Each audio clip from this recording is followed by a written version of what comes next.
Hello, welcome to Dhanishka's blog. आजची ब्लॉगची सुरुवात झाली सगळ्यात आधी रेडी होण्यापासून. कारण आज होतं माझं लाईव्ह, त्यामुळे आम्हाला बनवायची होती रील. आणि आज मी ठरवलेलं की मी आज लाईव्ह लवकर घेणार आहे. तसं तर बऱ्याचदा मी टायमिंग सांगते एक आणि लाईव्ह होतं खूप उशिरा चालू. बिकॉज ऑफ कधी कस्टमर्स येतात, कधी कॉल्स चालू असतात. बऱ्याच गोष्टी आमच्या इन बिटवीन चालू असतात. सो इथे स्टॉक सॉर्ट करून घेतला आणि खूप सुंदर अशी लाईव्हच्या आधीची रील बनवली. काय काय लाईव्हला दाखवणार आहे हे मी रीलमध्ये सांगितलं. छान छान ऑफर्ससुद्धा आज होत्या आणि आजचं लाईव्ह खूप सुंदर होतं. सो इथे रील झाली. त्यानंतर मला ऑर्डर्स घ्यायच्या होत्या. सो मी सगळ्यात आधी स्टॉक चेक करत होते. स्टॉक चेक करून त्यानुसार मी ऑर्डर्स घेत होते. नंतर इथे लाईव्ह चालू झालं. लाईव्ह झालं. आजचं लाईव्ह फक्त 54 to 55 मिनिट्सचं होतं, कारण भरपूर कामं पेंडिंग होती.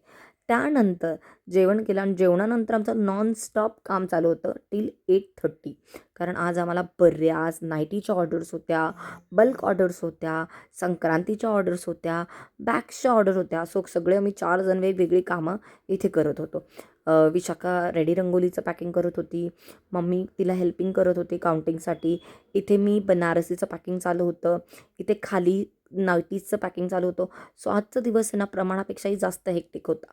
तर तुम्हाला कसं वाटलं आजचा दिवस नक्की सांगा. थँक्यू.